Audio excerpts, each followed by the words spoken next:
Today on the show, we're on the ice with NHL 2004 and ESPN NHL Hockey. On the GameCube, it's Star Wars Rogue Squadron 3 Rebel Strike. On PlayStation 2, we look at Starsky and Hutch. And we also review Prince of Persia, The Sands of Time.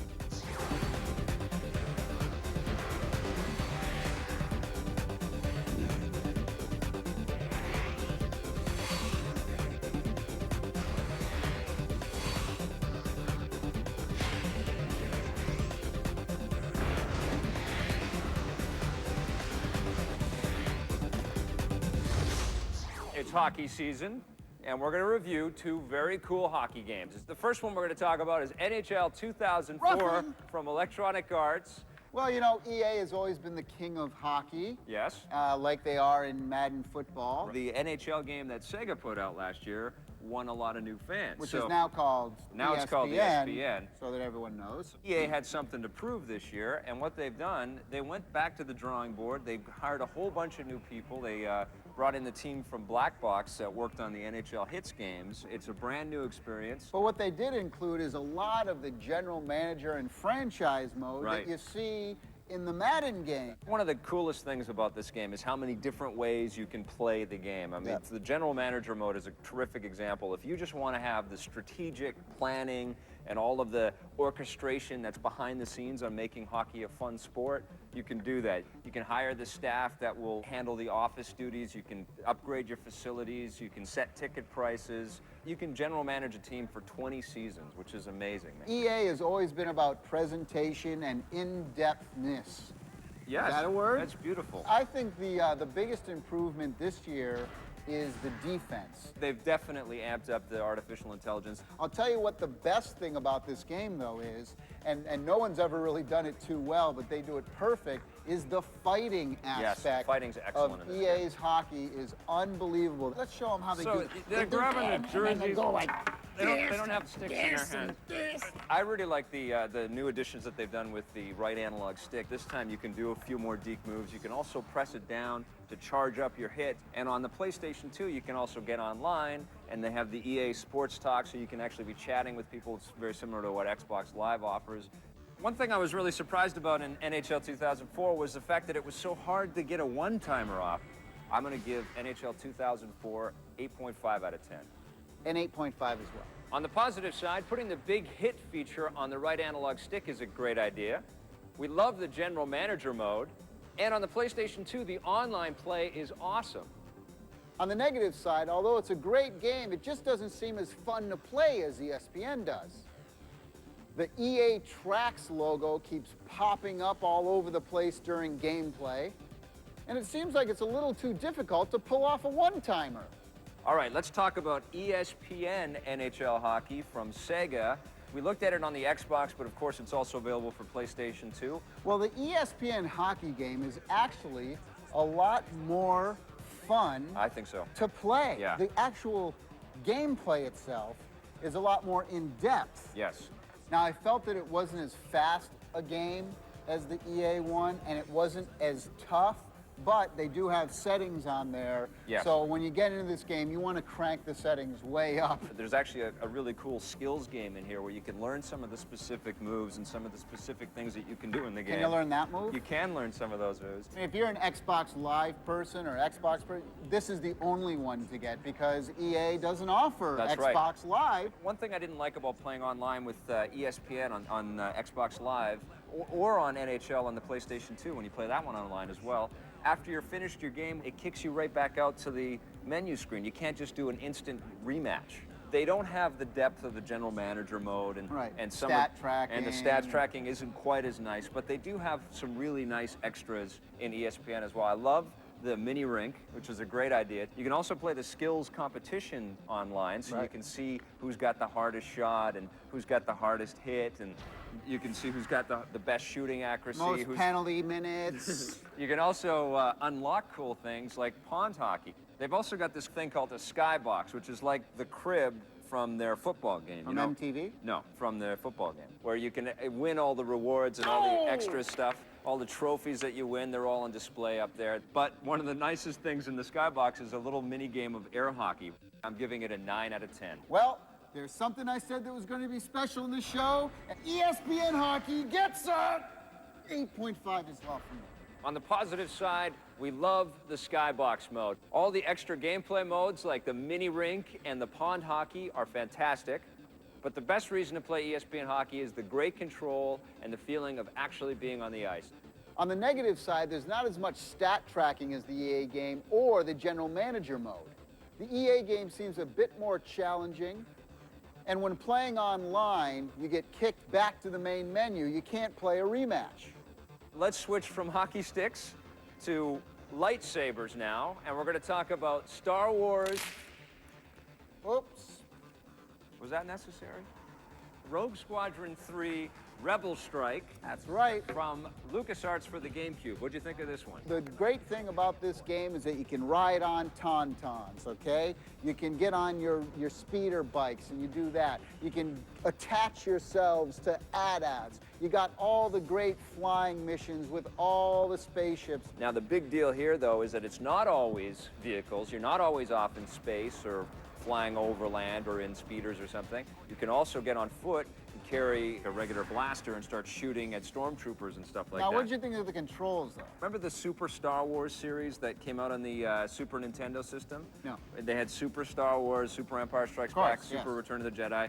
All those games, they tried to throw in everything into one game, but nothing is as good as it could possibly be because everybody's spent so much attention on creating all of these different kinds of genres in one game. The controls, when you're on foot, were terrible. This is supposed to take place right after Star Wars, between Right, Star Wars and Empire, and right? carries on, right. Well, how come I saw a bunch of stuff from episodes 1 and 2 Well, in there, like battle droids? What are they doing there? Well, here's the interesting thing. They wanted to introduce and connect and get everything all together from the whole Star Wars mythology. It's a nice idea to connect the films, but, you know, like Tommy and like a lot of people, I'm partial to the original trilogy. Factor 5, the developer has always done the spaceship stuff great. It really when is you beautiful. get into an X-Wing fighter, I mean, it's heaven. You get a brand new bunch of missions. You can play that whole game in co-op mode.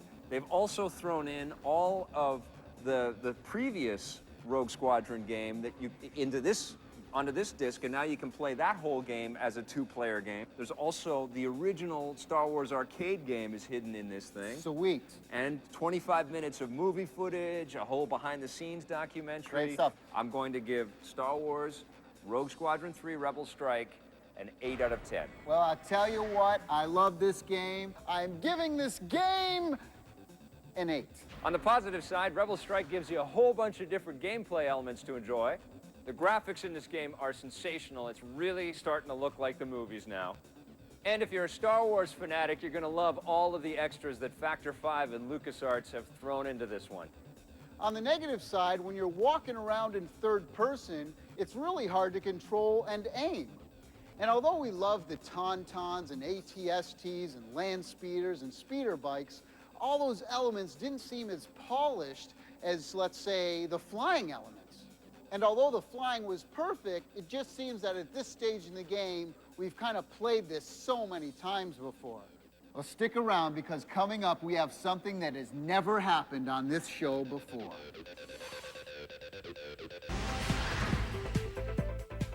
Hey, I'm in this creepy dark forest and I'm playing a game I've been asking for the Game Boy Advance for a long time. It's called Blackthorne. It's from Blizzard, and this is before they started making Diablo and StarCraft and Warcraft and all those great games. They made games for the old consoles like the Super Nintendo and the Genesis. And Blackthorne was one of my favorite games from the 16-bit days, so I was hoping they would bring it out for the Game Boy Advance, and here it is. I have to say, I'm a little bit shocked because I remember it looking a lot better than it does on this machine. The characters look a little sort of simplistic. Great rotoscoped animation, though. You play a guy who's like this big military dude named Kyle Blackthorne. He's got a shotgun and a really nasty attitude. He's running around, he's killing deadly wasps and rock creatures, all kinds of little mutant, sort of scummy type of creatures and evil beings and stuff. You're up against this really demonic bad guy named Sarlacc, and he's overtaken this world known as Tuul. That's T-U-U-L. There's a huge, giant backstory to this game that you can read in the instruction book, and it makes the experience a little bit more interesting, but safe to say, This is all about shooting stuff with your shotgun and hiding in shadows and creeping. I would love Blizzard to update Blackthorne for the new machines, but this will keep me satisfied until they do. It's called Blackthorne from Blizzard for your Game Boy Advance, 7.5 out of 10.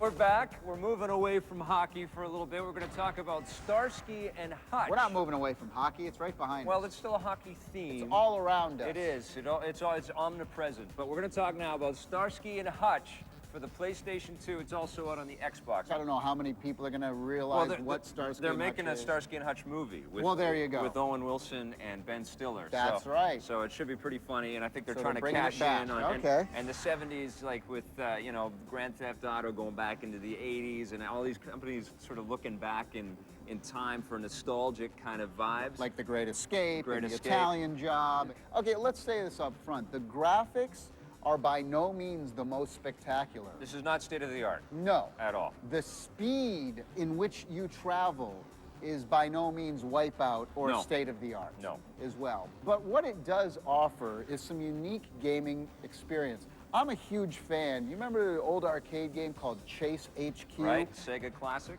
You drove and you could shoot Yes. at the same time. Right. Right? Well, this game does exactly that. You can play one or two player. Now, if you play two player, one guy can drive, one guy can shoot, but it gets even better. Yeah. You can have a steering wheel to drive, and the other guy could use the light gun to shoot. It's pretty amazing. You can still play as a solo player with just the controller, Right. and even that's a pretty fun game. This is more of an arcade-style action-adventure as well. You know, you have big floating icons, but you hit some of the icons, so there's lots of bonuses Power-ups. and stuff. Yeah. There's power-ups, you get better traction, you get turbos. You can shoot the lights to turn them green or red Yes. to control traffic. Yeah. You can shoot icons to put your siren on. The whole preface of the game, though, is that you're in a TV Yes. series. So if bad guys get away, you lose viewer points. If you run over pedestrians, viewers get turned off from that, unless you're Well, Tommy. yeah. Tommy would watch a show like that in a second. And they also have some special icons when you shoot them Yeah. that have special events happen. They're called special event icons, where, you know, some big 18-wheeler will flip over. But I really like the way they presented the story and sort of did the whole trappings around Starsky Yeah. and Hutch. They didn't like use cutscenes from the show or anything. That's right. They did an animated comic book kind of thing to it. And The it's very- cinematics, yeah. Very nice style there. It was also fantastic to see Huggy Bear. Yeah, check this out. He's a real shifty dude. Little Louis Abgar. The cat moves a lot of painted wheels from his joint downtown. It's a cheap game. It's only $20 to buy it brand new, which is a pretty decent price for something like Tell this. you what. It's not gonna. This isn't one you're gonna play forever and ever, and it's not gonna be I the one. played 20 bucks worth of it, that's for sure. I'm gonna give Starsky and Hutch 7.5 out of 10. I liked it even more than that. I'm giving it an 8. On the positive side, there's finally a game out there that uses shooting and driving, including the light gun and steering wheel, if you'd like. The whole comic book style presentation and cinematics are well done. But the best thing of all is that this game is under 20 bucks. On the negative side, you know what? The graphics could have been better, and it could have been a deeper gameplay experience. But for a budget title, this one isn't bad at all. All right, in today's hardware, we're going to talk about something that's really cool. It's called the Illuminix glow-in-the-dark keyboard. It's from a company called AuraVision, and it's for the PC. What'd you think of this Illuminix keyboard? When you put this keyboard in, it is Tron all the way. And a lot of gamers like turn all the lights off, right? Yep. And then when you're searching for keys, you never really know. You're looking in the dark. Right. Well, this thing, everything glows up, but you can still see the letters and all the things on the key, so it's easy to hit. So for gamers, there's a plus there. The keyboard is also extremely thin. Yes. And you could almost take it with you. It's almost a good portable. It's very, very thin. This is actually a problem that I had with the keyboard. The keys aren't the usual, you know, stick out and they're all grooved for your fingers type of keys that you'd find on a keyboard. It's all sort of flat and elegant. Some of them are a little bit scrunched, like the space bar isn't as big as you normally would have it. So if you're used to typing and you tap with both left and right thumb, you might be hitting the wrong key with your right thumb. My only other beef with this thing, too, is that It's $100. That's the biggest problem. You know, it glows, it's nice, it looks cool. But who wants to spend $100? That's like 2 games, maybe 3. 3 games. That's like 5. That's 5 Starsky and Hutches, right? That's right. Because of the price, yeah, it's pretty it's really it's hard to recommend. So I don't know, how do we score that? I would say it's a not recommended with an asterisk. On the positive side, this sucker glows like Tron. It's very small and compact, so you can travel with it. And because it glows, you can see all the characters, which is perfect for playing in the dark. On the negative side, the small styling of the device actually makes it a little bit difficult for regular computer use. But the biggest bummer is that $100 price tag. That's just too much. All right, we'll be right back, and we have one more game with a big surprise.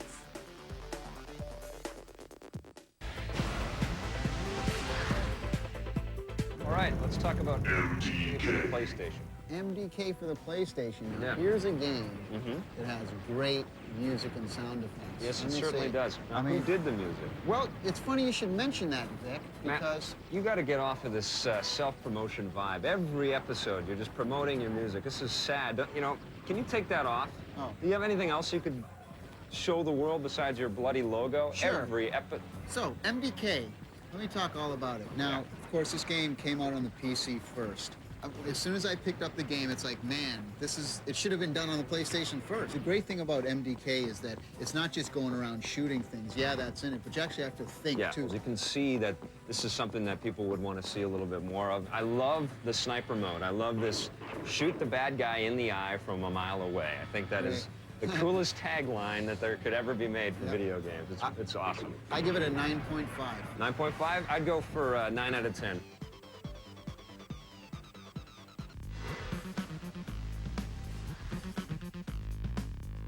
Hey, welcome to Buried Treasure. I've got one here that really isn't that buried, but it's still very cool and very underappreciated. It's Kung Fu Chaos. It's from Microsoft for the Xbox. And this is a game that will really make you laugh. It's really got some funny stuff in it. It all takes place in sort of this cartoon, chop-socky, karate type movie. All kinds of great sound effects. There's this director that's freaking out, yelling all kinds of orders to his cast members. So stop standing around and start acting! Lights, camera. No, no, no, no.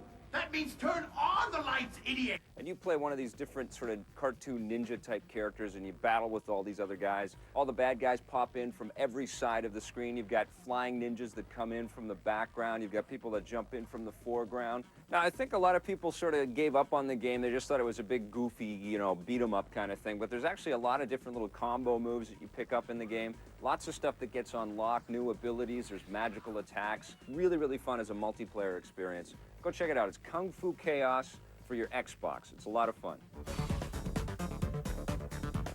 All right, we're back, and we're going to talk now about a very special brand new game. It's called Prince of Persia, The Sands of Time. We took a look at it on the PS2, but it's also available for the Xbox, GameCube, and PC.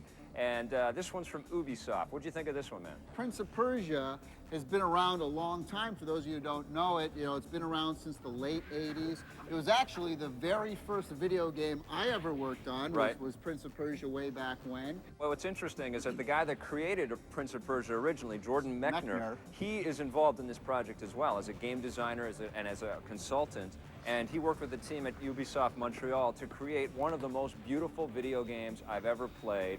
The graphics in this thing are unbelievable. The really big story about this game is all of the incredible animations and abilities that our hero, the prince, is capable of. Which is exactly what the original Prince of Persia, what made it so revolutionary, was the amazing animations and moves. They used rotoscoping back then. Now they're using 3D hand-animated stuff and a plethora of different animations. I mean, this guy, he can climb up poles, he can bounce off of walls. Running off the wall was incredible to me, and flipping off walls is incredible. You can do flips around poles, which is really neat. But one of my favorite things to do is that when you're in battle, you can hit the X button and jump over a guy, and it kind of goes into slow mode. And as you jump over, you know, you can be hitting them or stabbing them. And that stuff is all great on the surface and very fun to go through for the first time in real time. But then one other excellent element that they've added to the gameplay is the ability to control time. The dagger of time. As the prince, you pick up this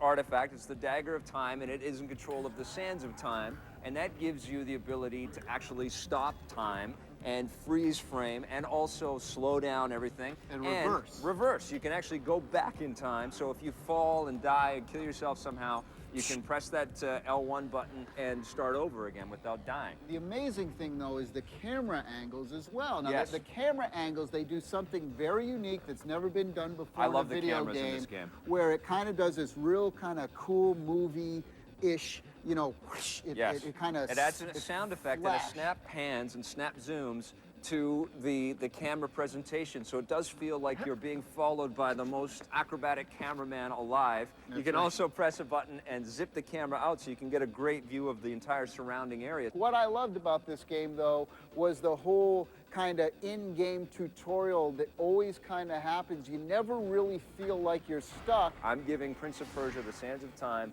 10 out of 10, my highest recommendation. Prince of Persia gets a 10! A 10! From both of us, so you know it's good. On the positive side, the cinematics are amazing, the music's great, the story's incredible, all of the action moves and fighting elements are completely crazy. An extremely helpful help system, great save points. Everything about this is perfect. On the negative side, well, you know what? We both gave it 10s. We love this game.